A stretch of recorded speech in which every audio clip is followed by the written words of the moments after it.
আমি আমার মূল বিষয়টা তুলে ধরার আগে এক ভাই এখান থেকে যে কথাটা বলেছিলেন যে আপনাদের এখানে একটা ইসলামিক জলসার আয়োজন করেছেন, উদ্দেশ্য কি ছিল? যে এর মাধ্যমে জাতিকে কিছু কল্যাণকর বিষয় শিক্ষা দেবে, জাতির পরিবর্তন কিভাবে আসবে সেই লক্ষ্যে কিছু কথা তারা পেশ করবে। কিন্তু দুঃখজনক বিষয় হচ্ছে, যখনই এই রকমের কোনো একটা অনুষ্ঠান করা হয়, মাহফিল করা হয়, যেগুলো হবে বাতিলকে রুখে দেওয়ার সাবাব, বাতিলকে রুখে দেওয়ার একটা প্ল্যাটফর্ম, একটা অবস্থান, অথচ দেখা যায় শয়তান এতটা সোচ্চার যে এই জায়গাগুলোতে এসে শয়তান তার আস্তানা গেড়ে নেয়। এটা আমাদের হীনতা বলবো, আমাদের বিপর্যয় বলবো, না এটা আমাদের কি ভাষা ব্যবহার করা যায়? আমাদের নেতারা যারা দায়িত্বশীল তাদের কি এটা কি অধপতন নয় তো কি? যেমনটা উনি বলল যে এখানে মেলা মিলেছে, বাজার, এত দোকান থাকতে, এত মার্কেট থাকতে, আপনাদের আনাগোনা এত মার্কেটে, আর আজকে এখানে আপনাদেরকে জাস্ট কিছু কোরআন হাদিসের কথা বলার জন্য এখানে জড়ো করা হয়েছে, আর মার্কেট উঠে নিজেই আপনাদের কাছে চলে আসছে। এটা কতটা আশ্চর্যজনক একটা ব্যাপার যে আপনারা সারাক্ষণ থাকেন বাজারে, একটা দিন কয়েকটা ঘন্টা আপনাদেরকে কোরআন এবং হাদিসের কথা, উপদেশমূলক কিছু কথা শোনানো হবে বিধায় একটা ব্যবস্থা করা হয়েছে। এখন আপনারা মার্কেটে যাননি, সুবহানাল্লাহ, শয়তান পুরো মার্কেটটাই আপনাদের গ্রামে ঢুকিয়ে দিয়েছে। এটা কি আসলে? আপনাদের মুসলিমদের মধ্যে চিন্তাশীল ব্যক্তিরা থাকলে এটা হতে পারতো না। কারণ আপনারা তো জানেন যে আপনাদের সন্তানগুলো, মহিলাগুলো সারাক্ষণই বাজার, মার্কেটে যে কোনো কারণে যাচ্ছে। আজকে কেন মার্কেট আপনার এলাকায় বসতে হবে কেন? এটা কেমন দায়িত্বশীলদের কাজ আপনার? আপনি কি ভাববেন এমন যদি চরিত্র হয় আমাদের, আজকের মাহফিল কেন কিয়ামত পর্যন্ত এভাবে মাহফিল হতে থাকবে? আপনার সন্তান কোনোদিন অমানুষের বাচ্চা ছাড়া মানুষের বাচ্চা হবে না। যদি আপনার ইচ্ছা থাকে আপনার সন্তানকে, পরিবারকে যদি আপনি চান যে আমি উত্তম আদর্শ শিক্ষা দেব, তাদেরকে সচ্চরিত্রবান বানাবো, তাদেরকে নৈতিকতা শিক্ষা দেব, এই আচরণ করলে কোনোদিন সেটা হবে না। শয়তান এখানেও সাকসেস, এখানেও জিতে যায় শয়তান। কেন এমনটা কেন? জুমার দিন হয়তো আপনারা প্রথমে আসেন না, আর যখনই আসেন কিছু কথা বলতে না বলতেই দেখা যাচ্ছে অধিকাংশ মানুষ ঘুমিয়ে থাকেন, ঘুমিয়ে পড়েন। আপনাদের কথা, কোরআন হাদিসের কথা আপনাদের কানে ঢোকে না। তাহলে পরিবর্তনটা আসবে কখন? যখনই আল্লাহর কালাম আপনি শুনতে পাবেন, বুঝতে পাবেন, তখনই আপনার পরিবর্তন সম্ভব, এছাড়া নয়। বহু মানুষ জাহান্নামে যাবে, তাদেরকে জাহান্নামে যাওয়ার একটা কারণ জিজ্ঞেস করা হবে, তারা এই কথাটাই বলবে যে কথাটা আল্লাহ সুবহানাহু ওয়া তাআলা সূরা মুলকে উল্লেখ করেছেন, 67 নম্বর সূরা, 29 পারার প্রথম সূরা, এটা তাবারাকা বলে প্রসিদ্ধ। তাতে আপনি 9-10 নম্বর আয়াতটা পড়েন। তাতে আল্লাহ সুবহানাহু ওয়া তাআলা জাহান্নামীদের কথা এবং ফেরেশতারা তাদের সাথে যে কথোপকথন হবে সেখানে একটি কথা উল্লেখ করা হয়েছে। তাদেরকে বলা হবে, আলাম ইয়াতিকুম নাযির, তোমাদের কাছে কি কোনো সতর্ককারী আসেনি? তোমরা জাহান্নামে কেন? তারা বলবে, ক্বালু বালা, হ্যাঁ অবশ্যই, ক্বাদ জাআনা নাযির, আমাদের কাছে সতর্ককারী এসেছিল, কিন্তু আমরা তাদেরকে মিথ্যা প্রতিপন্ন করেছি এবং আমরা বলতাম যে আল্লাহ সুবহানাহু ওয়া তাআলা এই সব কিছু নাজিল করেনি। তারপরে সেই সময় বাঁচার উপায় তো নাই, কারণ এখন তো জাহান্নামে আটকে আছে।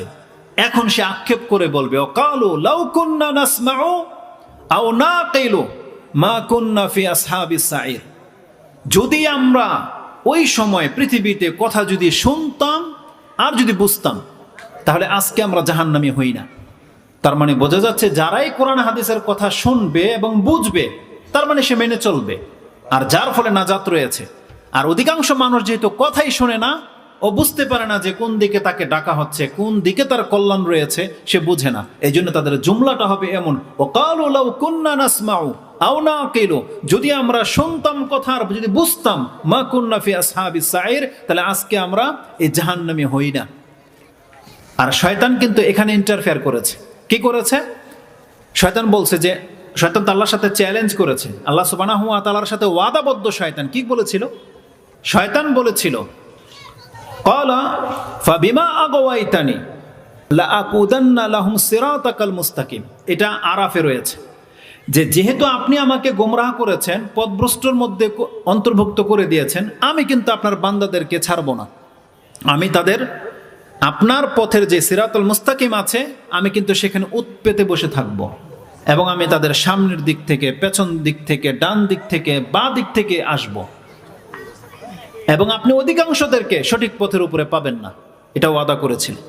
আর বনী ইসরায়েলের মধ্যে যেটা রয়েছে, আল্লাহ সুবহানাহু ওয়া তাআলা বলছেন যে আমি যখন ফেরেশতাদেরকে আদেশ করলাম সাজদা করতে, সবাই সাজদা করলো ইল্লা ইবলিস। ক্বালা আসজুদু লিমান খালাকতা তিনা, সে বলেছিল যে আমি ওই মানুষকে সাজদা করব যাকে আপনি মাটি থেকে, কাদা মাটি থেকে সৃষ্টি করেছেন, সেটা বলেছিল। তখন আল্লাহ সুবহানাহু ওয়া তাআলার কাছে সেই দিন সে ওয়াদা করে নিয়েছিল যে আমি তাদের অধিকাংশদেরকে গুমরাহ করে ছেড়ে দেব। তো সেই ওয়াদারই বাস্তবায়ন এটা। শয়তান আল্লাহর কালাম শুনতে দিতে চায় না, ওখানেও সে ইন্টারফেয়ার করে। আর কোরআনে আল্লাহ সুবহানাহু ওয়া তাআলা মক্কার মুশরিকদের সম্পর্কে আয়াত নাজিল করেছিল, যেটা আপনি সূরা আরাফ 7 নম্বর সূরার 204 নম্বর একেবারে শেষ দিকে পেয়ে যাবেন, যে যখন তোমাদেরকে আল্লাহর কালাম পাঠ করে শোনানো হয়, তোমরা মনোযোগ সহকারে শোনো এবং চুপ থাকো। ওয়াইদা কুরিয়াল কুরআনু ফাসতামিউ লাহু ওয়া আনসিতু। ফাসতামি, ইস্তেমা শব্দটা শুধু শোনা নয়, মনোযোগ সহকারে শুনতে হবে। মানে আপনাকে দিল লাগিয়ে, অন্তর লাগিয়ে শুনতে হবে। যেই কথাটা আল্লাহ সুবহানাহু ওয়া তাআলা মূসা আলাইহিস সালামকে বলেছিলেন, ওয়া আনা আখতারতুকা ফাসতামি লিমা ইউহা, যেটা আপনি সূরা তোহা 20 নম্বর সূরার 13-14 নম্বর আয়াতে পেয়ে যাবেন, যেখানে আল্লাহ সুবহানাহু ওয়া তাআলা মূসা আলাইহিস সালামকে বলেছিলেন যে মূসা, আমি তোমাকে নির্বাচন করেছি, আমার বিশেষ বান্দাদের অন্তর্ভুক্ত করেছি, ফাসতামি, তুমি শোনো, আমি তোমার কাছে এখন ওহী করতে চাচ্ছি। তাহলে মনোযোগ সহকারে শুনতে হবে। সূরা জুমার 39 নম্বর সূরার 17-18 নম্বর আয়াতগুলোতে আল্লাহ সুবহানাহু ওয়া তাআলা বলছেন, ফাবাশশির ইবাদ, আপনি আমার বান্দাদেরকে সুসংবাদ দিয়ে দেন। তারা কারা? আল্লাযীনা ইয়াস্তামিউনাল কওল, ওখানেও আছে যারা মনোযোগ সহকারে কথা শোনে, ওয়ায়াত্তাবিউনা আহসানা, এবং উত্তম কথার উপরে আমল করে। আল্লাহ সুবহানাহু ওয়া তাআলা তাহলে শ্রবণ শক্তিটাকে কাজে লাগাতে বলেছে। আর যখনই আল্লাহর পক্ষ থেকে কোনো মেসেঞ্জার এসেছে, কোনো নবী এসেছে মানুষকে আল্লাহর কথা শোনানোর জন্য, অধিকাংশদের নেচার এটাই, তারা কান বদ্ধ করে ওই কথা শ্রবণ করেনি, সরে গেছে সেখান থেকে। নূহ আলাইহিস সালাম একই অবস্থা ঘটেছে। ওয়া ইন্নী কুল্লামা দাআউতু লাহুম লিতাগফিরা লাহুম জাআলু আসাবিয়াহুম ফি আযানিহিম, আমি যখনই তাদেরকে ডেকেছি যাতে করে আল্লাহ আপনি তাদেরকে ক্ষমা করে দেন, কিন্তু তখনই তারা আমার কাছ থেকে দূরে সরে গেছে এবং তাদের আঙুলগুলো কানের মধ্যে ঠেসে ধরে রেখেছে, আমার কথা শুনতেই চায় নাই। তাহলে অধিকাংশ নাফরমানদের, জাহান্নামীদের এটাই হচ্ছে বড় একটা সমস্যা, যে তারা আল্লাহর কালাম শুনতেই চায় না, শুনতেই পারে না, এবং শয়তানও তাদেরকে বাধা দিয়ে দিয়েছে আল্লাহর কালাম যেন তাদের অন্তরে ঢুকতে না পারে। এই জন্য শয়তান সেই জায়গাগুলোতে কাজ করে, যেই জায়গাগুলোতে আল্লাহ সুবহানাহু ওয়া তাআলার কথা বলা হয়, যদি আপনি সেখানে না যান, তাহলে আপনি যদি সেই কথাগুলো না শোনেন, আপনি বলেন তো দেখি আপনার পরিবর্তনটা হবে কিভাবে? আল্লাহ সুবহানাহু ওয়া তাআলা তো কোরআন নাজিল করেছে আপনার আমার পরিবর্তনের জন্য, কিন্তু দেখা যায় যে সেই কথার প্রতি আমাদের দরদ নাই, সেই কথার প্রতি আমাদের আস্থা নাই, মনের তৃপ্তি আসে না।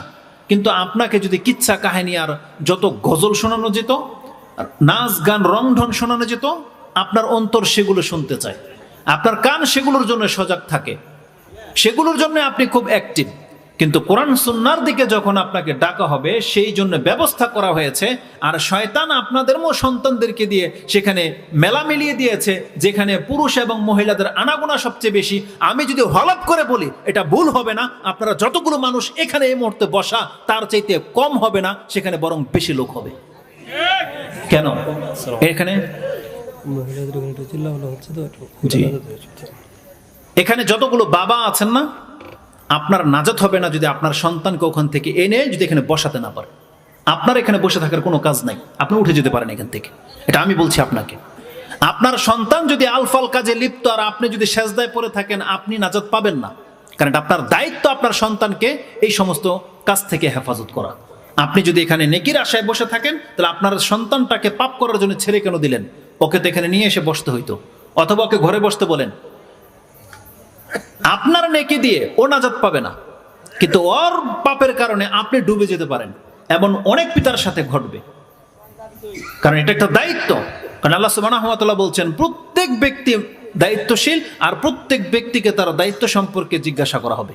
আমভাবে রাসূল সাল্লাল্লাহু আলাইহি ওয়াসাল্লাম বলছেন কুল্লুকুম রাইন ওয়া কুল্লুকুম মাসউলুন আন রাইয়াতিহি।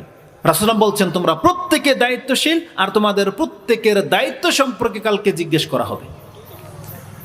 এই জন্য যারা এইসব সন্তানদেরকে টাকা দিয়েছেন এই মেলা মেলানোর জন্য, জিলাপি বিক্রি করার জন্য, এটা মোটেও শোভা পায় না। এটা ইসলামের সাথে ঠাট্টা করা ছাড়া আর কিছু নয়, ঠাট্টা করা ছাড়া কিছু নয়। কারণ মেলার সাথে ইসলামের একটা এমনিতেই দ্বন্দ্ব আছে, সাংঘর্ষিকতা আছে।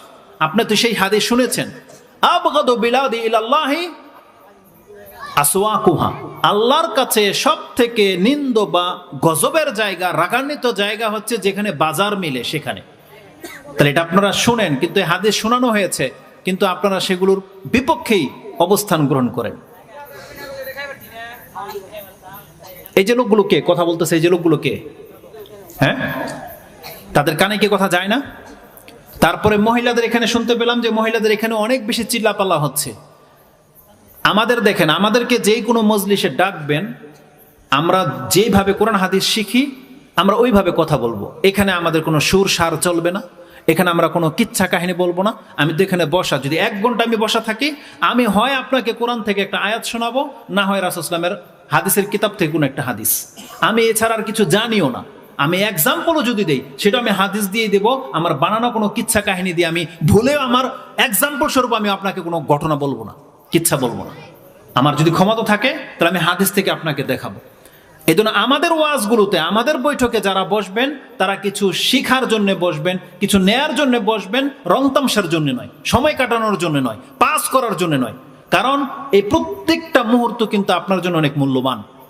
আমি প্রায় মাহফিলের শুরুতে একটা ভূমিকা, একটা হাদিস বলি, যেটা যারা জানে তত তারা জানে, কিন্তু এই মজলিসের মান যে কি, আমরা হুজুররা বা আমরা দায়িত্বশীলরা, এটা আমাদের ব্যর্থতা যে আপনাদেরকে বোঝাতে পারেনি যে আপনাদের ধর্ম ইসলাম আপনাকে কতটা মান দিয়েছে, আর ইসলামের কাজে কতটা বরকত আছে, কতটা পাওয়ার আছে, এটা আমরা আপনাদেরকে বোঝাতে ব্যর্থ হয়েছি।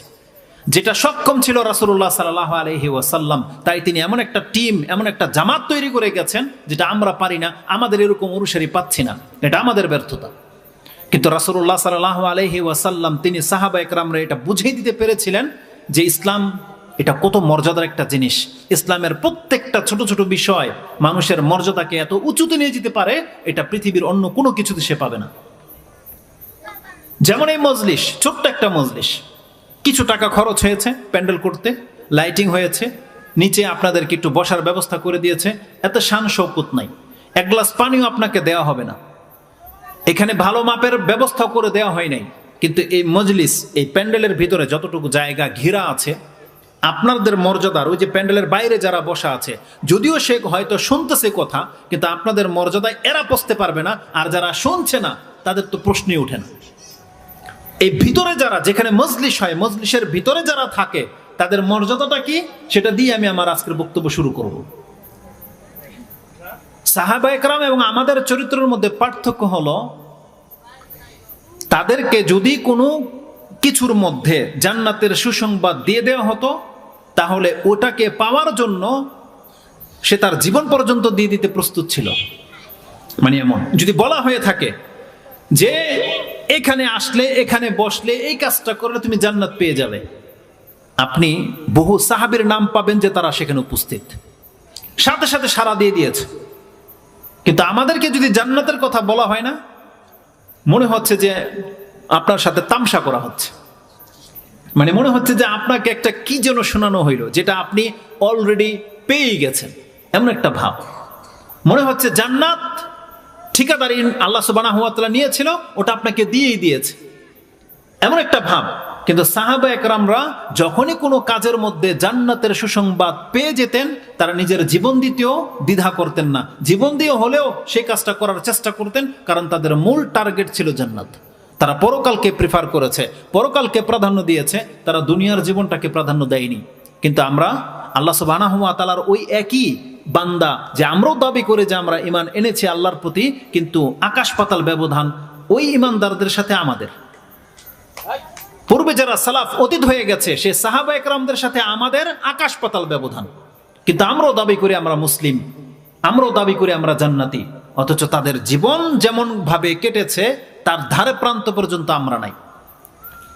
তো আসুন, ইসলাম যে কতটা মর্যাদা দিতে পারে, একটা হাদিস শুধু আমি আপনাকে বলি, আর হাদিস হচ্ছে বুখারী মুসলিমের, কোনো আলফাল কথা নয়। আবু হুরায়রা রাদিয়াল্লাহু তাআলা আনহু হাদিসের বর্ণনাকারী, যে হাদিসটি আপনি বুখারী এবং মুসলিম উভয় কিতাবে পাবেন। সম্ভবত আপনি মুসলিমের 49 নম্বর অধ্যায় কিতাবু জিকির, তার 8 অথবা 11 নম্বর অধ্যায়ে আপনি এই হাদিসটা পেয়ে যাবেন। মাজালিসুজ জিকির, জিকিরের মজলিসের যে ফজিলত, সেই অধ্যায়ে পাবেন। তাতে একটা লম্বা হাদিস রয়েছে যে কালা রাসূলুল্লাহ সাল্লাল্লাহু আলাইহি ওয়াসাল্লাম ইন্না লিল্লাহি মালাইকাতুন ইয়াতুফুনা ফি তুরুকি ইয়ালতামিসুনা আহলা যিকর ইযা ওয়াজাদা কওমান ইয়াযকুরুনা আল্লাহ তানাদাউ হালুম্মা ইলা হাজাতিকুম। লম্বা একটা হাদিস রয়েছে, তাতে আছে যে রাসূলুল্লাহ সাল্লাল্লাহু আলাইহি ওয়াসাল্লাম বলেছেন, বেশ কিছু মালাক ফেরেশতাদেরকে আল্লাহ সুবহানাহু ওয়া তাআলা স্পেশালি এমন কাজের জন্য সৃষ্টি করেছেন, তারা শুধুমাত্র পুরো পৃথিবীতে বিচরণ করে বেড়ায়।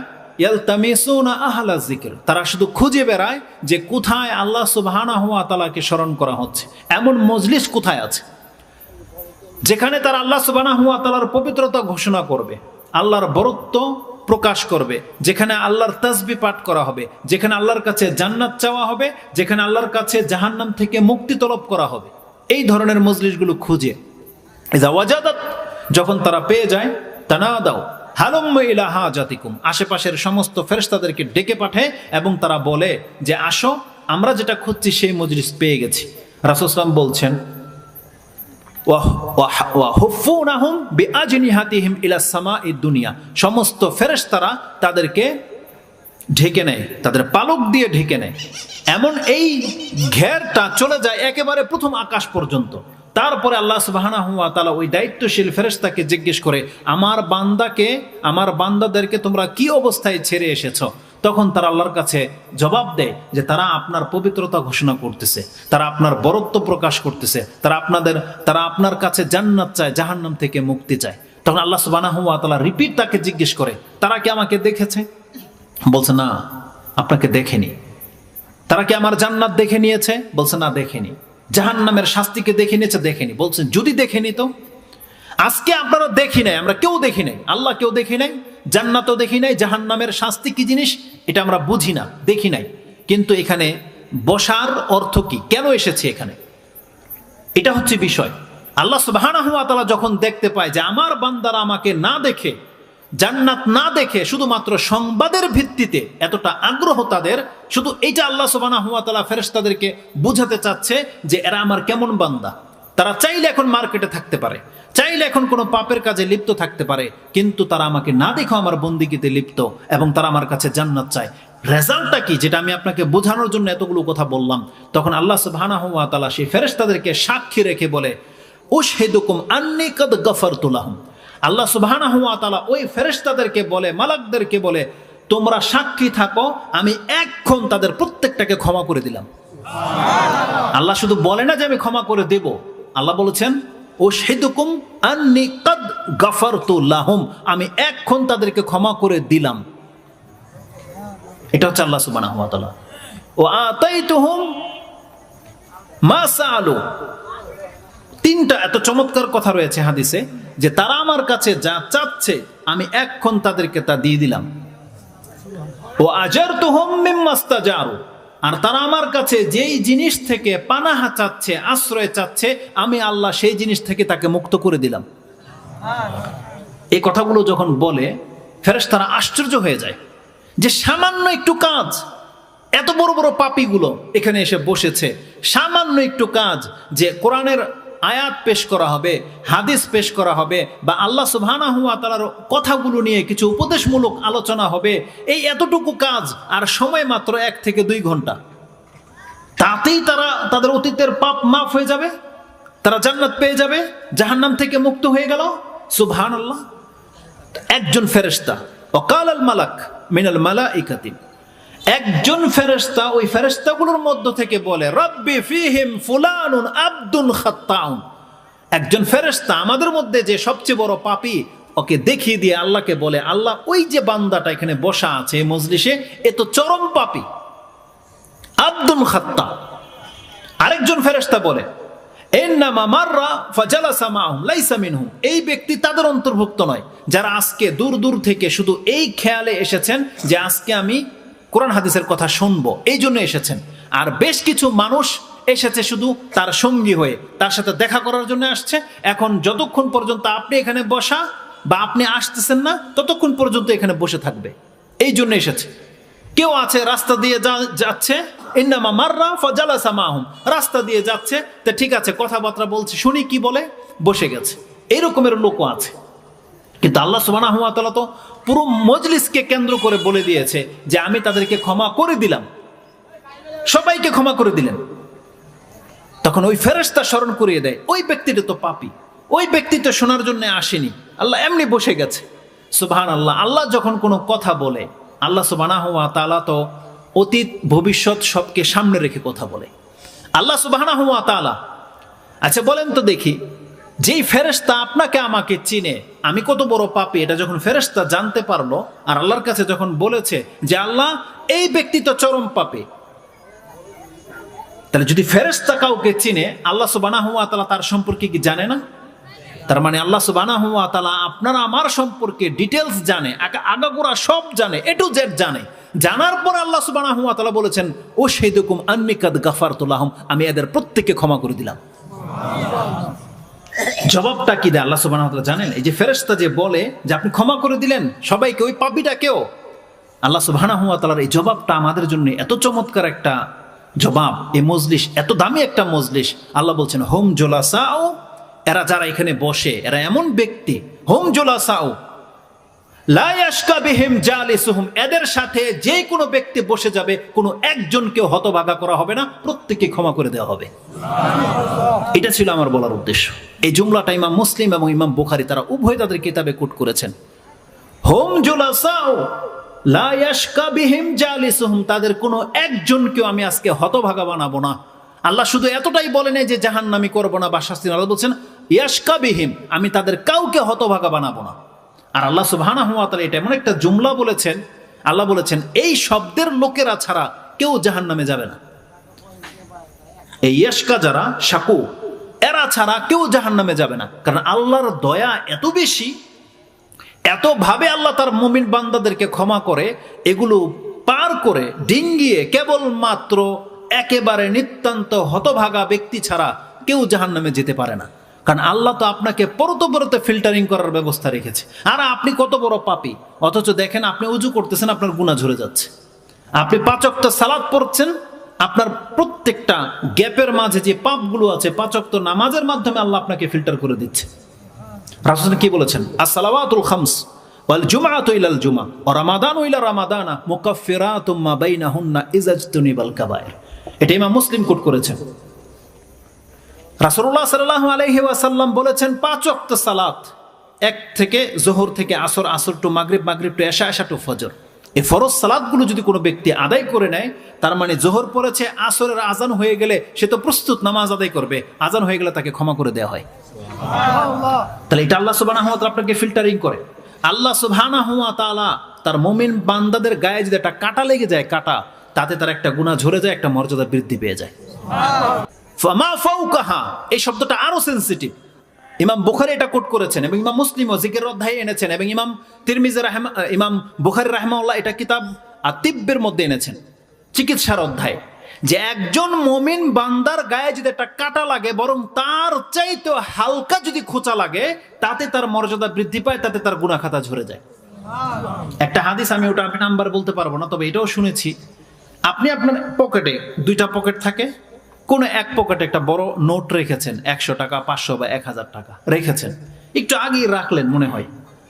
আপনি যে টাকা রিক্সা ভাঙতি করতে গিয়ে বা কিছু টাকাটা যে এই পকেটে রেখেছিলেন, ঘুরিয়ে এই পকেটে চলে আসছে, এ হাতে রদবদল করে এই পকেটে ঢুকিয়ে দিয়েছেন।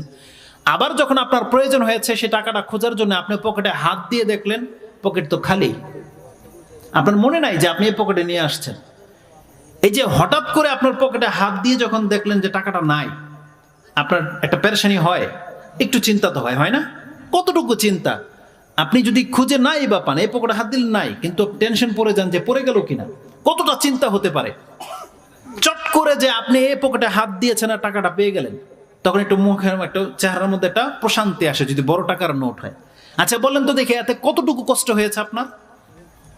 এই এতটুকু কষ্ট যদি কোনো ব্যক্তির হয়, কোনো মুসলিমের হয়, এর জন্য তার গুনাহ খাতা ঝরে যায়, এর জন্য তার মর্যাদা উঁচু হয়ে যায়। তার মানে মুসলিমের ব্যাপারটাই ভিন্ন, ব্যাপারটাই ভিন্ন। এই জন্য আল্লাহ সুবহানাহু ওয়া তাআলা যখন মানুষকে, মুসলিমকে ফিল্টারিং করার জন্য পদে পদে ব্যবস্থা রেখেছেন, সে সাদকা করলে গুনাহ মাফ হয়, উস্তা খেলে গুনাহ মাফ হয়। যদি সে ভালো কথা বলতে পারতেছে না, বললেই গীবত হয়ে যাবে বা কিছু, শুধু এই ভয়ে বলতেছে না, মুখ বন্ধ করে রেখেছে, যতক্ষণ মুখ বন্ধ করে থাকবে ততক্ষণ পর্যন্ত সাদকা পেতে থাকবে। কারণ রাসূল সাল্লাল্লাহু আলাইহি ওয়াসাল্লাম বলছেন, যে ব্যক্তি চুপ থাকলো সে নাজাত পেয়ে গেল।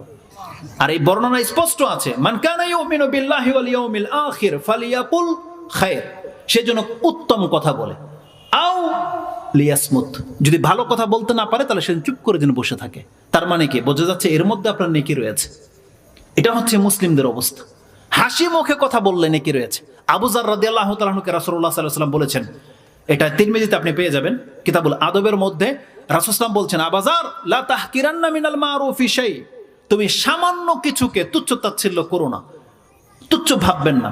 যেই কোনো ভালো কাজ, সেটা রাস্তা থেকে একটা কষ্টদায়ক বস্তু, এই যে বললাম যে আপনার এটা যেই কোনো একটা ছোট্ট কাজ, আপনি রাসূল সাল্লাল্লাহু যে এক্সাম্পলটা দিয়েছে সেটাই নিয়ে নেন। লা তাহকিরান্না মিনাল মারুফি শাই, তুমি যে কোনো ভালো কাজের ক্ষেত্রে এটাকে তুচ্ছ ভাববা না, ছোট ভাববা না।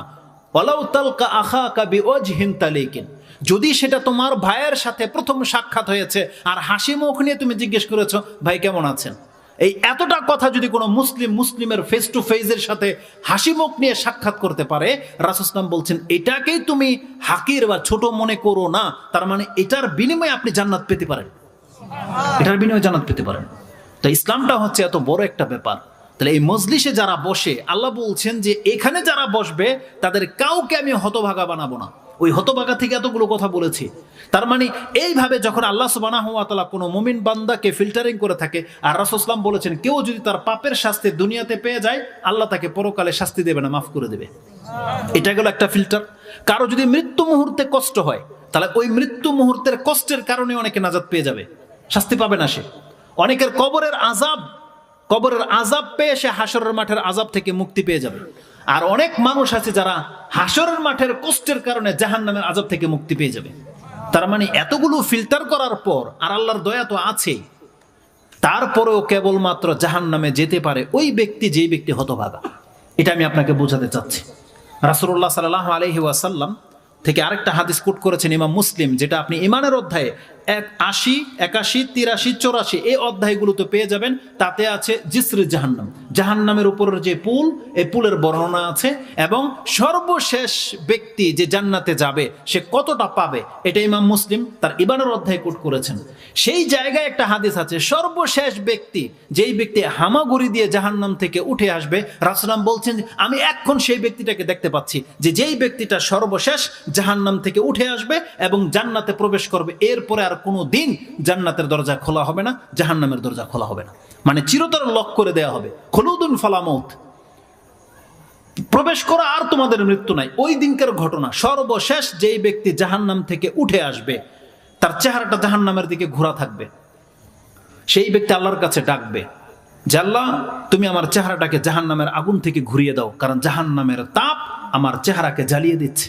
এতক্ষণ কিন্তু সে জাহান্নামের ভিতরেই ছিল, কিন্তু যখন আল্লাহ সুবহানাহু ওয়া তাআলা তাকে ওঠার তৌফিক দিয়েছে, সেই ব্যক্তি জাহান্নামের কিনারা থেকে বলবে যে আল্লাহ, সাহস পাচ্ছে না আল্লাহর কাছে বলতে, সে জাহান্নামের দিকে মুখ করাই ছিল, ওয়াসরিফ ওয়াজহি আনিন নার, আমার চেহারাটাকে আপনি জাহান্নামের আগুন থেকে ঘুরিয়ে দেন। তখন সেই ব্যক্তিকে আল্লাহ সুবহানাহু ওয়া তাআলা বলবে, ইয়া ইবনা আদম ওয়াইলাকা, ধ্বংস হও তুমি। আমি যদি এখন তোমার কথাটা মেনে নেই, একটু পরে তুমি আমার কাছে আরেকটা কিছু চেয়ে বসবে, তখন সে বলবে লা ওয়া ইজ্জাতিক, আল্লাহ তোমার ইজ্জতের কসম, আমি তোমার কাছে আর কিছু চাইবো না, শুধু আমার চেহারাটাকে জাহান্নামের আগুন থেকে আল্লাহ সরিয়ে দাও, যাতে জাহান্নামের তাপটা আমার গায়ে না লাগে। আল্লাহ তাই করবেন, সেই ব্যক্তিকে জাহান্নামের আগুন থেকে চেহারাটা ঘুরিয়ে দিবেন। কারণ এই ব্যক্তি কিন্তু সর্বশেষ ব্যক্তি জান্নাতের, আল্লাহ তাকে উঠার তৌফিক দিয়েছে। দীর্ঘকাল সে দাঁড়িয়ে থাকবে এবং সে দূরে জান্নাতের গেট দেখতে পাবে। সে আবার আল্লাহকে ডেকে নেবে, আবার ডাকবে, ইয়া রাব্বি ইয়া রাব। সে ডাকবে, তাকে জবাব দেওয়া হবে, এবার কি হয়েছে? বলবে, আল্লাহ তুমি শুধু আমাকে ওই যে জান্নাতের নিচে যে গাছটা দেখা যায়, আমাকে শুধু ওই গাছের নিচে আল্লাহ তুমি দাঁড় করে দাও, তোমার কাছে আমি আর জীবনে কিছু চাবো না। সেটা বলবে। আল্লাহ সুবহানাহু ওয়া তাআলা তার কাছ থেকে ওয়াদা নেবে, মাওয়াসিকান, অনেক বেশি ওয়াদা নেবে যে এটাই তোমার শেষ চাহিদা, এরপরে কিন্তু তোমার আর কোনো চাহিদা থাকবে না। সেই ব্যক্তিকে আল্লাহ সুবহানাহু ওয়া তাআলা জান্নাতের গাছের নিচে দাঁড় করিয়ে দেবে। জানেন এই ব্যক্তির রেজাল্টটা কি হবে? এখন জান্নাতের নাজ নিয়াজ দেখতে থাকবে, কারণ বাইরের থেকে দেখা যায় জান্নাত এমন একটা জায়গা। সেই ব্যক্তি কাঁদবে, কিন্তু আল্লাহর কাছে বলার মতো সাহস পাবে না, যেহেতু সে আল্লাহর সাথে ওয়াদা করেছে। কিন্তু আল্লাহ তো দয়াবান, তার মনের মধ্যে সেই দোয়া আবার জাগবে, সে আবার আল্লাহকে ডাকবে, ডেকে বলবে আল্লাহ সুবহানাহু ওয়া তাআলার কাছে, আল্লাহ তুমি শুধু আমাকে একবার জান্নাতে ঢোকার তৌফিক দিয়ে দাও। সেটা চাইবে, কিন্তু আল্লাহ সুবহানাহু ওয়া তাআলা তার এই ফরিয়াদটাকেও মানবে। এক পর্যায়ে, লম্বা কথা রয়েছে, হাদিসটা অনেক লম্বা, যখন বারবার আল্লাহকে ডাকবে, আল্লাহ সাড়া দেবে না, তখন সে সর্বশেষ একটা কথা বলবে, আল্লাহুম্মা লা তাজআলনি মিন আশকা খালকিক, আল্লাহ তুমি আমাকে একেবারে হতভাগাদের অন্তর্ভুক্ত করে দিও না। এই হতভাগা শব্দটা এখানে আছে। তার মানে এই ধরনের মজলিসে যারা বসবে, এই ব্যক্তিকে আল্লাহ সুবহানাহু ওয়া তাআলা শেষ পর্যন্ত জান্নাতে দিয়ে দিবে এবং বলবে, তুই চা, তোর কি চাওয়ার আছে, তুই চা। ওই একটা হাদিস এখানে উল্লেখ করবেন ইনশাআল্লাহুল আজিজ। সেই ব্যক্তি জানেন এই যে সর্বশেষ হামাগুড়ি দিয়ে জাহান্নাম থেকে উঠে আসছে এবং দীর্ঘকাল পরে জান্নাতে এসেছে, যার বহু হাজার বছর আগে বহু মানুষ জান্নাত পেয়ে গেছে, এই ব্যক্তিকে আল্লাহ কতটা দেবে? এই ব্যক্তিকে আল্লাহ বলবে, বান্দা তোর জন্য আমি পুরো পৃথিবীর 10টা পৃথিবীর সমান তোকে মালিক করার জন্য আমি অপেক্ষা করতেছি। তোর জন্য 10টা পৃথিবীকে নির্ধারণ করে দেওয়া হয়েছে, তুই 10টা পৃথিবীর মালিক হবি আজকে। এই ব্যক্তির অবস্থা এটা। তো সেই ব্যক্তি আল্লাহর কাছে এই দোয়া করেছিল জান্নাতের গেটে দাঁড়িয়ে, যে আল্লাহ তুমি আমাকে একেবারে হতভাগাদের অন্তর্ভুক্ত করে দিও না। তার মানে যারা হতভাগা তারাই কেবল জাহান্নামে থাকবে, সৌভাগ্যবানরা কোনোদিন জাহান্নামে থাকবে না, তারা আল্লাহর দয়াতে উঠে আসবে। আর এই ধরনের মজলিসে যারা বসে, আল্লাহ কি বলেছেন, হুম জুলাসাউ লা ইয়াশকা বিহিম জালিসুহুম, এই ধরনের মজলিসে যারা বসে যায় তাদের কোনো একজনকে আমি হতভাগা বানাবো না। কত বড় কথা বলেছে আপনাকে আল্লাহ। তার মানে আপনার যত পাপ থাকুক, একটা সময় আসবে জাহান্নাম থেকে আল্লাহ আপনাকে উঠাবে, উঠিয়ে আপনাকে জান্নাত দেবে। তাই মজলিসের এতটা মর্যাদা রয়েছে। আর সেই মজলিসগুলোকে আপনারা কদর করেন না। ওই সময়টুকু 1, 1.5, 2 ঘন্টা, সুবহানাল্লাহ, এই সময়টা তো আপনাকে ওই হাটে বাজারে বাজারঘাটে থাকতে হবে, আর আপনার কাছ থেকে তো টাকাও চাওয়া হয়নি। খুব কম সংখ্যক হাত উঠবে যে প্যান্ডেল করার জন্য আপনার কাছ থেকে টাকা চাওয়া হয়েছে, চাওয়া হয়নি, বরং এটা করা হয়েছে আপনাদের নাজাতের জন্য। আর এর পক্ষে যাতে আল্লাহ সুবহানাহু ওয়া তাআলা আমাদেরকে নাজাত দিয়ে দেয়, এটা হচ্ছে আমাদের ইচ্ছা। এই কর্তৃপক্ষ যদি এই ইচ্ছা না করে, আমি বক্তা হয়ে যদি এই ইচ্ছা না করি যে আমার বক্তব্যের মাধ্যমে যদি কোনো ব্যক্তি হেদায়েত পেয়ে যায়, আর এর কারণে আল্লাহ আমাকে যদি নাজাত দিয়ে দেয়, এটা যদি আমার ইচ্ছা না থাকে, এটা যদি আমার চাহিদা না থাকে, আর আমার চাহিদা যদি হয় দুনিয়ার কিছু টাকা, তাহলে জেনে নেন আমার বক্তব্য আমার কোনো কাজে আসবে না, বৃথা যাবে। যারা এই প্যান্ডেল করেছে তাদেরও নেকি সব বরবাদ হয়ে যাবে, আর যারা এখানে সেই নেকির আশায় আসেননি তারাও পরকালের জন্য কিছুই পাবেন না। এই জন্য সব কিছুকে ঘিরে আপনাকে জান্নাত থাকতে হবে টার্গেট, আল্লাহর সন্তুষ্টি আপনার জন্য টার্গেট থাকতে হবে। আল্লাহ সুবহানাহু ওয়া তাআলা আমাদেরকে বোঝার এবং সে অনুযায়ী আমল করার তৌফিক দান করুক। এই ধরনের মজলিসগুলো যে কোনো জায়গায় হবে, সেটা যত ছোট মজলিস হোক না কেন, আপনাকে সেটা কদর করতে হবে। কারণ জানেন আল্লাহ সুবহানাহু ওয়া তাআলার কথা যাকে বলা হয় এবং যে শোনে, যে বলে এবং যে শোনে, তাদের মর্যাদা কি করে বুঝাবো আপনাকে? আজকে তো আমার সামনে এখানে 1000 মানুষ হবেন, কিন্তু জেনে নেন আপনি যদি আল্লাহর কথা বলেন আর আপনার কথা যদি শোনে মাত্র 1 জন, 1000 মানুষ নয়, 1 জন, তাহলে আপনি যদি আল্লাহর কথা বলেন, আপনার মর্যাদা কতটা জানেন? যেমন মর্যাদা হচ্ছে লোকমান আলাইহিস সালামের।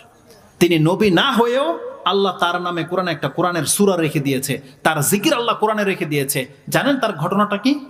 সে আমাদের মতো এরকম ওয়াজ মাহফিল করেনি 1000 মানুষের সামনে, বরং তিনি তার সন্তানকে আল্লাহর সিফাত তুলে ধরেছিলেন।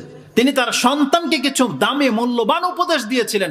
আল্লাহর কাছে এটা এতটা পছন্দ হয়েছে যে আল্লাহ তার নামে কোরআনে সূরা রেখে দিয়েছে, আর তার দেয়া উপদেশগুলো আমাদের জন্য উপদেশমূলক রেখে দিয়েছে। মাত্র একজন তার সন্তানকে বলেছিল, ইয়া বুনাইয়া, হে আমার সন্তান, লা তুশরিক বিল্লাহ ইন্না শিরকা লাযুলমুন আযীম, ইয়া বুনাইয়া আকিমিস সালাহ ওয়া আমরু বিল মারুফ ওয়া নাহি আনিল মুনকার, ইয়া বুনাইয়া। এইভাবে মাত্র কয়েকটা উপদেশ দিয়েছে। সুবহানাল্লাহ। এই কথাগুলো আল্লাহর কাছে এতটা প্রাধান্য পেয়েছে যে আল্লাহ সুবহানাহু ওয়া তাআলা তার নামে একটা সূরা রেখে দিয়েছে। অধিকাংশ মানুষ হয়তো মনে করবে যে লোকমান একজন নবী, এমনও মর্যাদা, কিন্তু আমরা যতটা জেনেছি তিনি একজন সালেহ সৎ লোক ছিলেন। তার মর্যাদাটা আল্লাহ সুবহানাহু ওয়া তাআলা এতটা দিয়েছে। আমরা যেমন নবীর নাম নিলে আলাইহিস সালাম বলি, লোকমান আলাইহিস সালাম, আমরাও তার উপরে সালামের দোয়া করি। সুবহানাল্লাহ, কতটা মর্যাদায় পৌঁছে গেছে। এই জন্য আল্লাহর কথা যে বলে আর যে শুনে তাদের উভয়ের মর্যাদা অনেক বেশি। তাদের মর্যাদা অন্য কোনো মানুষের মতো নয়, অনেক বেশি তাদের মর্যাদা। এই জন্য যেখানে আল্লাহর কথা বলা হবে চেষ্টা করবেন সেই কথাগুলো শোনার। হতে পারে ইনশাআল্লাহুল আজিজ আল্লাহ সুবহানাহু ওয়া তাআলা আপনার উপরে দয়া করবে। যেহেতু আল্লাহ বলেছে যে আমার কালাম শোনো তুমি, লাআল্লাকুম তুরহামুন, তাহলে তোমার উপরে রহম করা হবে। আজকে আপনি হেদায়েত না পেয়ে যাবেন এটা জরুরি নয়, আপনি মরার আগে হলেও আল্লাহ আপনাকে হেদায়েত করবে। কিন্তু যেই ব্যক্তি তার কানকে বন্ধ করে রাখে, যে আল্লাহর কালাম শুনতে চায় না, একটা পর্যায়ে দেখবেন তার অন্তরটা শক্ত হয়ে যাবে, পাথর হয়ে যাবে, একেবারে পাথরের চাইতেও শক্ত হয়ে যাবে। শেষ পর্যন্ত কি হবে?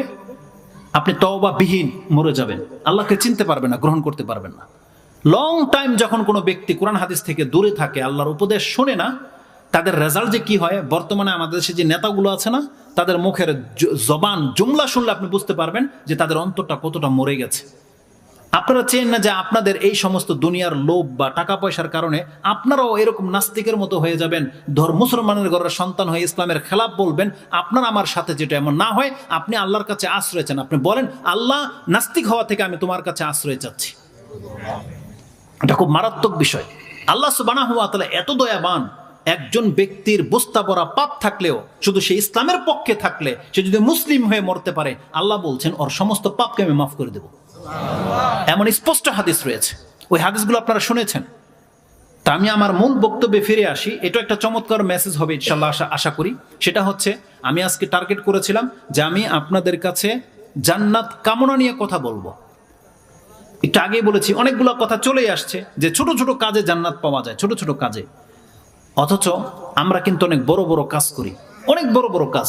এই যেমন এই মাহফিলটা ধরেন না কেন, এটা করতে অনেক টাকা খরচ হয়েছে, অনেক পরিশ্রমের ব্যাপার।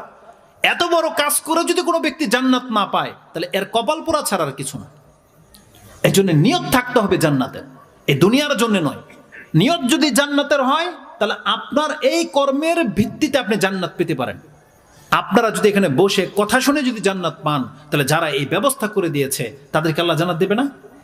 এটাই বুঝাতে চাচ্ছি যে ছোট ছোট ছোট কাজ যত ছোট হোক না কেন, ইবনুল মুবারক অথবা এরকম প্রখ্যাত একজন ব্যক্তি বলেছিল, রুব্বা আমালিন তুআজ্জিমুহু বিন্নিয়া, বা কথাটা এরকম ছিল, কত কর্মকারী আছে ছোট কাজ করে কিন্তু বড় পুরস্কার পেয়ে যায় তার নিয়তের কারণে, আর কত বড় বড় আমলকারী ব্যক্তি আছে কাজ করে বড় কিন্তু তার নিয়তের কারণে সামান্য একটু মূল্য পায়, সামান্য একটু পায়। একটা এক্সাম্পল দেই, তাহলে আপনি বুঝতে পারবেন আমি কি বোঝাতে চেয়েছি বা উনি কি বোঝাতে চেয়েছেন। রাসূলুল্লাহ সাল্লাল্লাহু আলাইহি ওয়াসাল্লাম মেরাজের রাতে, এটা ইমাম মুসলিম কোট করেছেন, তার কিতাব সম্ভবত বিচার ফয়সালা আছে, সেই অধ্যায় পাবেন। একজন ব্যক্তিকে লাফালাফি করতে দেখেছেন রাসূল সাল্লাল্লাহু আলাইহি ওয়াসাল্লাম জান্নাতে। জিবরাইল আলাইহিস সালামকে জিজ্ঞাসা করা হয়েছিল এর কি হয়েছে। তখন জিবরাইল আলাইহিস সালাম সেই সংবাদটা দিয়েছে যে এই ব্যক্তি জান্নাতে কি করে আসলো বা কেন সে এত খুশি। সেই ব্যক্তি সম্পর্কে রাসূলুল্লাহ সাল্লাল্লাহু আলাইহি ওয়াসাল্লামকে জানানো হয়েছে, মাররা বিগুসনি শাজারাতিন আলা যাহারিত তারিক, একটা গাছের ঢাল যেটা রাস্তার উপরে পড়া ছিল, সেই ব্যক্তি যখন এটা দেখেছে এবং বলেছে, ওয়াল্লাহি লা উনাহিয়ান্না হাযা আনিত তারিক লা ইউযিল মুসলিমিন, আমি অবশ্যই এই গাছের ঢালটাকে এখান থেকে সরিয়ে দেব যাতে করে মুসলিমদের কষ্ট না হয়। তার নিয়তটা কি ছিল?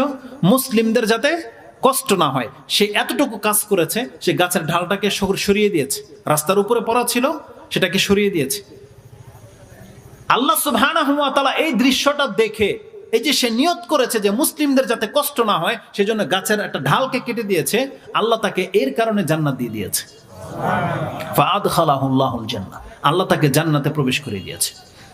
এটা এই ব্যক্তি জান্নাত পেয়ে মানে এতটা খুশি হয়েছে যে আমার সামান্য একটা কাজ আল্লাহর কাছে এত বড় মূল্য আমাকে দেওয়া হয়েছে, সেই জন্য সে আনন্দে আত্মহারা।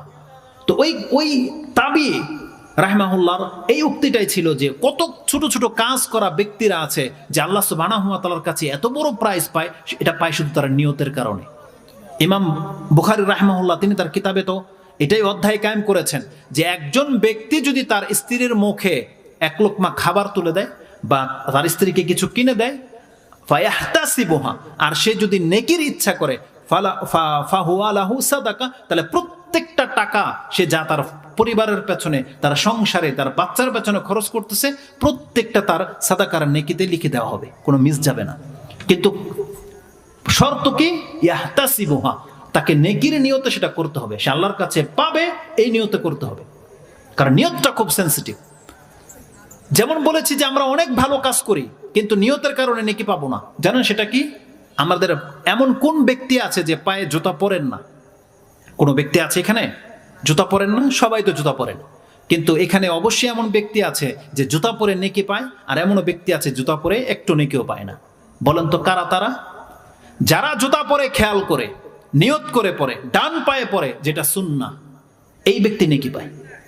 আর আপনি হয়তো ডান পায়ে পরে নিচ্ছেন, কখনো বাম পায়ে পরে নিচ্ছেন, খুলে নিচ্ছেন, আপনার ইসলামের সাথে কোনো সম্পর্ক নাই। যে জুতা পরার ক্ষেত্রে যে ইসলাম আছে এটার একটা বিধান আছে, যারা এটা ভাবেন না তারা নেকি পান না। আপনি আপনার মতো করে জীবনযাপন করতেছেন, কিন্তু যারা এটাকে নিয়ম করে পড়ে, যে ব্যক্তি ডান পায়ে পড়ে শুধু এই জন্যে, যেটা হচ্ছে সুন্নাহ, রাসূলুল্লাহ সাল্লাল্লাহু আলাইহি ওয়াসাল্লাম যেই কোনো কাজ ডান দিক থেকে করতো, এই জন্য সে নেকি পেয়ে যাবে। তাহলে প্রত্যেকটা জিনিস আপনাকে এভাবে ভাবতে হবে। ইসলামে সেই দিক নির্দেশনা দিয়ে দেওয়া হয়েছে, এই জন্য আপনার ছোট থেকে ছোট কাজের মধ্যে আল্লাহ জান্নাতকে নির্ধারণ করে রেখে দিয়েছে। সেটা প্রতিফল ঘটবে যদি আপনার নিয়ত থাকে। নিয়তবিহীন আপনি জান্নাতে পৌঁছতে পারবেন না। এই জন্য রাসূলুল্লাহ সাল্লাল্লাহু আলাইহি ওয়াসাল্লাম কি বলেছেন? ইমাম বুখারীর সর্বপ্রথম হাদিস, যেটা ওমর রাদিয়াল্লাহু তাআলা আনহু থেকে বর্ণনা করেছেন, এই হাদিস তো বহুবার শুনেছেন কিন্তু হয়তো লক্ষ্য করেননি যে হাদিসের জুমলা দুইটা কি আছে। রাসূল সাল্লাল্লাহু আলাইহি ওয়াসাল্লাম কি বলেছেন? ইন্নামাল আমালু বিন্নিয়াত, নিয়তবিহীন আমল হয় না। ইবাদত তখনই হবে, ইসলাম তখনই গণ্য হবে যখন সেটা আপনি নিয়ত করে পড়বেন। আজকে বহু যুবক পোলাপানরা আছে যারা চাপা ভাঙ্গার কারণে দাঁড়িয়ে রাখে, যাদের গালের মধ্যে বড় বড় বিচি জন্মায় যায়, বিশ্রী লাগে দেখতে, এটা না দেখার জন্য সে দাঁড়িয়ে রেখে দেয়, সেভ করে না। আবার অনেকে আছে টাকা বাঁচানোর জন্য সেভ করে না, ঈদের দিন করবে, বিয়ের দিন করবে, মানে খাস খাস দিন, আর এর আগে শুধুমাত্র একটু কেচি মেরে রাখবে, বাস টাকা বাঁচানোর জন্য। আপনি কি মনে করেছেন এই ব্যক্তি দাড়ি রেখেও সে সামান্যতম নেকি পায় না? সে ওই রকমের পাপী যারা দাড়ি ফেলে দিয়ে পাপ করে। কিন্তু যেই ব্যক্তি এটাকে ইসলাম মনে করে রাখে, আর স্টাইল হচ্ছে রাসূল ইসলামের স্টাইল, কোনো ফিল্ম স্টারের নায়কের নয়, কোনো খেলোয়াড় প্লেয়ারের নয়। যেমন আজকে অধিকাংশ মুসলমানের ঘরের সন্তানগুলো যারা এতটা অধম, যারা চুল কাটে চোরের মতো। আপনাদের এলাকায় ঘটে কিনা জানি না, কিন্তু আমরা দেখতাম আগে যারা চুরি করে ধরা পড়লে কি করে, এখান দিয়ে একটু চেঁচে দেয়, এখান দিয়ে একটু চেঁচে দেয়, চোরের সাথে এটা করা হইতো। কিন্তু এই ভদ্রঘরের সন্তানগুলো এখন স্টাইল শিখেছে, ওই কাজটা মেশিন দিয়ে একটু চেঁচে নেয়, এখান দিয়ে একটু চেঁচে নেয়। যখনই কোনো কিছু জাতি পরিবর্তন হয়ে যায় তখন খারাপটাই ভালো হয়ে যায়। জাতির অধপতন হচ্ছে এটা। আর জাতি যদি ভালো হয়ে যায় তখন খারাপটা দূর হয়ে ভালোটা প্রকাশ পায়। তা আজকে জাতি আমরা এতটা অধপতনে নেমে গেছি যে আমাদের যেটা চোরের সাথে করা হইতো, এখন আমাদের ঘরের সন্তানগুলোটাকে স্টাইল হিসেবে গ্রহণ করে নিয়েছে। অথচ এইভাবে চুল কাটা হারাম, এটা ইহুদি নাসারাদের চরিত্র। রাসূলুল্লাহ নিষেধ করেছে কাজ করতে, যে তুমি মাথার কিছু চুল রাখবা আর কিছু চুল চেঁচে ফেলে দিবা, এটা ইসলামে হারাম করা হয়েছে। কিন্তু কে মানে কার কথা? মুসলমানের ঘরের সন্তান তার ধর্ম পালন করে না, এটা হওয়া উচিত না। প্রথম কথা হচ্ছে যে আমাদের ধর্মটাকে আমাদেরকে জানতে হবে এবং প্রত্যেকটা কর্মকে মানে আপনাকে সূক্ষ্ম সাথে মানতে হবে যেটা ইসলাম, তাহলে আপনি নেকি পাবেন, নাহলে নেকি পাবেন না।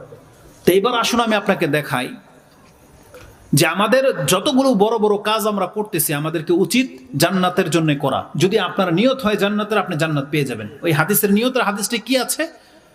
ওয়া ইন্নামা লিকুল্লি ইমরিইম মা নাওয়া, প্রত্যেকটা ব্যক্তির জন্য আল্লাহ সুবহানাহু ওয়া তাআলা সেই ব্যবস্থা করবে যা তার নিয়তে থাকবে। তার মানে আপনি যে কোনো একটা ভালো কাজ করলেন, এখন আল্লাহ প্রস্তুত দেওয়ার জন্য, আল্লাহ শুধু অপেক্ষা করে এই কাজটা আপনি কেন করলেন। জান্নাত চাইবেন, আল্লাহ জান্নাতই দেবে। দুনিয়া চাইবেন, আল্লাহ বলছে তাহলে এটা দুনিয়া বলে গণ্য হয়ে যাবে। কত বড় কথা বলেছে আল্লাহ আপনাকে, কত বড় কথা বলেছে। আপনাদের কারো মুখ নড়েনি, বুঝিনি না আমি কি বলেছি। 2 রাকাত সালাত আদায় করেছেন, কথার কথা। 5 টাকা দান করেছেন, যে কোনো একটা কাজ, রাস্তা থেকে একটা কষ্টদায়ক বস্তু ফেলে দিয়েছেন। যদি সেটা মিডিয়ার সামনে হয় তখন তো আপনার খুব আনন্দ, মাশাল্লাহ 5-10টা ক্যামেরা রেডি। এখন দেখা গেল যে মাহমুদ একটা কষ্টদায়ক বস্তু রাস্তা থেকে ফেলাইলো, এটা ভাইরাল হয়ে যাবে। বাহ, কত ভদ্র, কত ভদ্র কাজ, তাই না? অনেকে তো এরকম ভাবে ভিডিও বানায়, গাড়ির ধাক্কা দিয়ে দেয়, পেছন থেকে বলে তুই ভিডিও করবি, করেন এরকম, খাম্বা সরায়, তারপরে কত কিছু করে। দান করতেছে, দিচ্ছে, একটা কম্বল, একটা কলা, একটা রুটি, দেখে 10 জন নেতা একজন রিক্সাওয়ালার কাছে দিচ্ছে। এখন এ দিচ্ছে না নিচ্ছে এর কোনো প্রমাণই বোঝা যায় না। মনে হচ্ছে যে এ দিচ্ছে, 10 লোক নিচ্ছে। কারাকারি লেগেছে, কে নেবে? কারণ 10 লোক তো একটা লোকে একটা কলা দিতে পারে না, তাও আবার ছবি। তাহলে একটা ভালো কাজ ধরে নেন আপনি করেছেন, আল্লাহ সুবহানাহু ওয়া তাআলার শিক্ষাটা কি, রাসূল সাল্লাল্লাহু আলাইহি ওয়াসাল্লামের জুমলাটা কি বলেছেন? ওয়া ইন্নামা লিকুল্লি ইমরিইম মা নাওয়া, একজন ব্যক্তি ভালো কাজ করার পরে ও যা নিয়ত করবে আল্লাহ বলছে আমি তোকে তাই দিয়ে দিব, তাই দিয়ে দেওয়া হবে। নাওয়া বলেছেন, নাওয়া। আর নাওয়া সিডকে বলে, SWD, সিড আছে না, সিড মানে বিচি, দানা হয়। আপনি কোথায় পাবেন? সূরা আনআম 6 নম্বর সূরার 95 নম্বর আয়াতে পাবেন। তাতে আছে ইন্নাল্লাহা ফালিকুল হাব্বি ওয়ান নাওয়া, নিশ্চয়ই সে আল্লাহ হচ্ছেন প্রত্যেকটা বিচিকে বিদীর্ণকারী। আল্লাহ বিচিকে, দানাকে ফাটিয়ে থাকেন এবং অঙ্কুর বের করে থাকেন। ওখানে হাব্বি ওয়ান নাওয়া, হাব মানে হচ্ছে একটা দানা, যেটা ওই যে সরিষার বিচি, মূলা শাকের বিচি দেখেছেন না, একটা দানা, কোনো ফাটল নাই, কিছু না, একেবারে গোল একটা দানা। আর হাব যেমন আটি, আমের বিচি বলেন, কাঁঠালের বিচি বলেন, যে কোনো যেগুলো মাছকে একটু ফাটা আছে বা একটা বিচি দেখা যায়, কিন্তু হাব একটা দানা হচ্ছে যেমন সরিষা শাকের, যে কোনো শাকের একটা বিচি, এটাকে নাওয়া বলা হয়, নাওয়া। তার মানে কি, এক্সাম্পলটা কত চমৎকার। আপনার হাতে একটা সরিষার বিচি, আপনি এটা জমিনে ফেলবেন, আপনার বিশ্বাস আছে যেখান থেকে একটা সরিষার গাছ জন্মাবে। সেটা যদি হয় দামি কোনো ফলের একটা বিচি আপনি ফেললেন, সবাই যা খুশি তা ফেলছে, আর আপনি যেই গাছের বিচি ফেলছেন সবারই গাছ হবে, আপনারটাও হবে, কিন্তু আপনি যেই গাছের বিচি ফেলছেন ফলটা কি হবে? ওইটাই হবে না ভিন্নটা হবে? যদি ফল হয় যেই বিচি সেই ফল, আল্লাহ তো আপনাকে এই কথাটাই বলেছে, বান্দা তোমার ভালো কাজটা যদি হয় জান্নাতের নিয়তে, এটা যদি জান্নাতের বিচি হয়, তো বান্দা এ থেকে তো জান্নাতি জন্মাবে, নাকি দুনিয়া জন্মাবে? জান্নাতি জন্মাবে। অতএব আপনি 2 রাকাত সালাত আদায় করে যদি বলেন আল্লাহ এটা জান্নাতের জন্য করলাম, আল্লাহ বলছে তোকে আমি জান্নাতি দিয়ে দিব। এটাই রাসূল সাল্লাল্লাহু আলাইহি ওয়াসাল্লাম বলছেন, ওয়া ইন্নামা লিকুল্লি ইমরিইম মা নাওয়া, একজন ব্যক্তি যা নিয়ত করবে আল্লাহ বলছেন ও আমার কাছ থেকে তাই পেয়ে যাবে। তা নিয়তটা খুব সেন্সিটিভ একটা বিষয়। ভালো কাজ করে নিয়ত রাখতে হবে জান্নাত, ভালো কাজ করেই আপনাকে জান্নাতের নিয়ত রাখতে হবে, যে কোনো ভালো কাজ, ছোট থেকে ছোট হোক। কেন জানেন? কারণ আপনার যদি এটা কবুল হয়ে যায় অবশ্যই আল্লাহ আপনাকে জান্নাত দেবে। এটা হচ্ছে মেসেজ। আমি আপনাকে শুরু থেকে শুরু করি, ভূমিকায় হয়ে গেছে মনে 1 ঘন্টা।